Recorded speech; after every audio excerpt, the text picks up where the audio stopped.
Môre, môre, môre. Ek hoop julle het 'n lekker naweek gehad en dat julle uitsien na hierdie week en dat die Here ons elke môre 'n nuwe en 'n vars 'n geleentheid gee om vir hom te werk, sy naam groot te maak en sy koninkryk op aarde pos te laat vat. Is lekker om weer vanmôre by julle te wees en so ietsie te deel en mag julle harte oopgestel word vir dit wat die Here dalk in hierdie week ook met jou wil deel, wat jy nodig het om te hoor. Ek wil graag hierdie week begin, en dalk is dit vanmôre vir baie van ons iets waaraan ons bietjie moet gaan dink oor. En ek wil vandag begin met Spreuke 17 vers 27.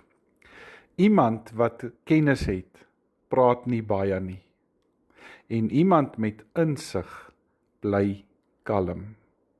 Is dit nie 'n merkwaardige vers om aan te dink nie? Iemand wat baie kennis het, praat nie baie nie.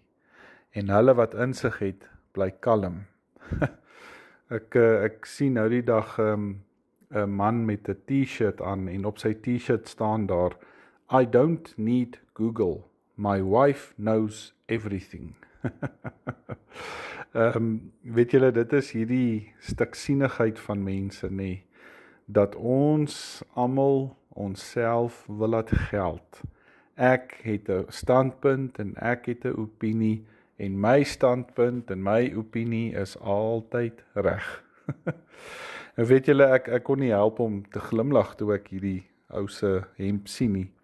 En hy doen dit nogal met groot bravade voor sy vrou wat saam met hom loop. Ek kan nie glo sy vrou het hom toegelaat om juis met so 'n hemp net in die publiek rond te loop nie. Maar weet julle, dit is dalk ligsinniger bedoel, maar ek dink so baie keer die feite en die waarheid van daai boodskap op 'n ou se hemp slaan baie dieper as wat ons regtig besef.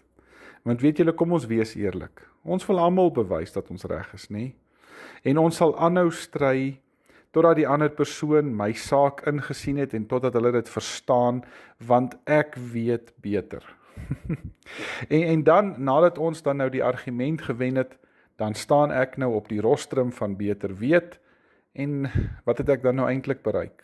Nie veel nie, nê? Nou weet julle, dit is altyd maklik om stil te bly.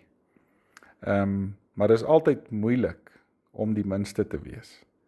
Jy kan maklik stil bly, maar dit is moeilik om stil te bly.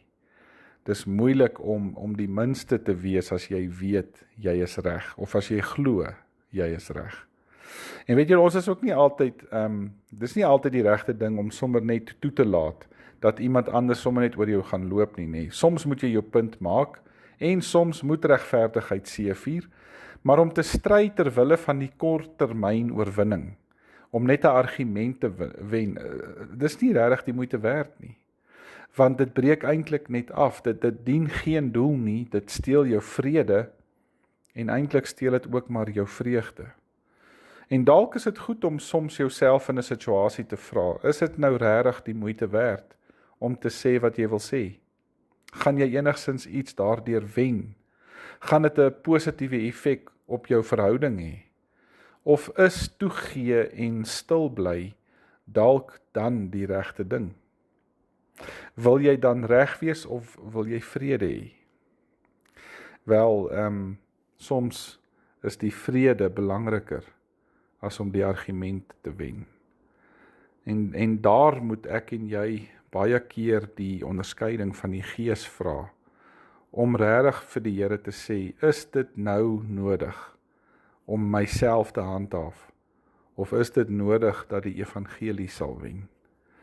Want weet julle, ek kom baie keer agter in my eie lewe, as ek oor wêreldse goed gaan probeer stry, gaan daar altyd onvrede wees. Maar wanneer dit gaan oor die eer van die Here, en wanneer dit gaan oor die eer van sy evangelie, dan is mense nogal baie vinnig geneigd om te luister. En dan moet ek en jy besluit, wat is vir ons belangriker? Is dit vir ons belangriker dat die Here in die saak wen, of is dit belangriker dat jy wen? Kom ons maak die oë toe, dan bid ons saam. O Here Jesus, kom gee vir my vandag insig en kalmte en help my om te praat wanneer ek moet, maar ook om stil te bly wanneer ek moet. Ek vra dit in Jesus se wonderlike naam. Amen. Dankie julle. Julle moet 'n mooi en 'n geseënde dag hê en dan praat ons môre weer. Totsiens.